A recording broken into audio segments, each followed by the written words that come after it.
Hello, in this video I will show you how you can lock apps on your OPPO A5. So first of all you have to open the settings and from here go to security and privacy.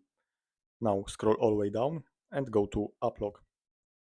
And here you can find app lock, so you have to turn it on by using the switcher and now you have to set up privacy password. So go to the settings and now you can set your privacy password by using PIN or you can use a different password type by clicking here.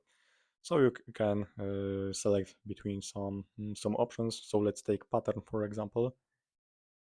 Now again, and from here you have to set security settings. So like you can add here recovery email or question. So let's take question for example, and now you can select question that you want.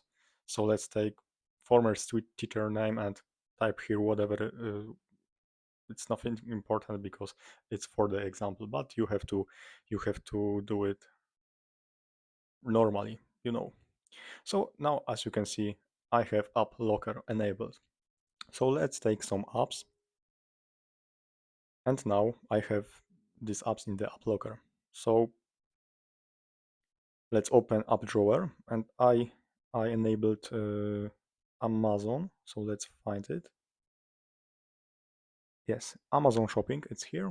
And now as you can see I have to verify my privacy password. So that's all. Thanks for watching, subscribe to this channel and see you in the next videos.